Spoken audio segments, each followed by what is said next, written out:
தோழி ஒருத்தி மேல பேசினாங்க. கிளைமேட்டை பத்தியும் ரயில் பயணத்தை பத்தியும் ரொம்ப சலிப்போட சொல்லியிருந்தாங்க. இந்த ரயில் பயணத்தை நீங்க ரசிச்சதே இல்லையா? விதவிதமான கலாச்சாரங்கள், வித்தியாசமான மனிதர்கள்னு ஒவ்வொரு நாளும் எவ்வளவு ரசனையான விஷயத்த பாக்குறோம். இந்த நாட்டுல வயசானவங்கள பேருந்துலயும் ரயில்லையும் பணியிடங்கள்லயும் நாம பார்க்கும்போது நமக்கு எவ்வளவு தெம்பு கொடுக்குது, அது நமக்கு எவ்வளவு உற்சாகத்தை கொடுக்குது. வீட்டுல இருந்து வேலை பார்க்கும்போது அதெல்லாம் உங்களுக்கு கிடைக்குமா? அடுத்தது அவங்க பேசினது கிளைமேட். மழையாம் வெயிலாம் பனியாம், அட அது எல்லாம் இயற்கைங்க. நீங்க வெளியே போனாதானே அதை பார்க்க முடியும், இல்லனா லேப்டாப்பு மொபைல்னு.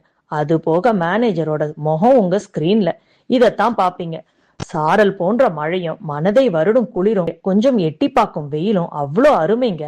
பாருங்க, ஒர்க் ஃப்ரம் ஹோம்ல ஒர்க் பண்ணி உங்களுக்கு இதெல்லாம் ரசிக்கிற மனப்பான்மையே மாறிடுச்சு.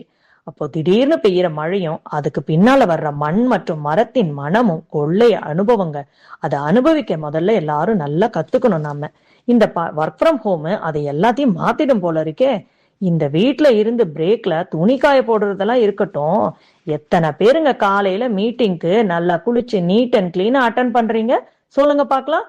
ஒரு நைட் ட்ரெஸ்ல, அதுவும் அந்த கேமராவை ஆஃப் பண்ணிட்டு ஒரு மீட்டிங் அட்டன் பண்றீங்க. உங்களை பிரசன்டபிளா வெளியில காமிச்சிக்க கூட உங்களால முடியல. அதுதான் உங்க ஒர்க் ஃப்ரம் ஹோம் உங்களுக்கு கொடுத்திருக்கிற சுதந்திரம். கரெக்டா?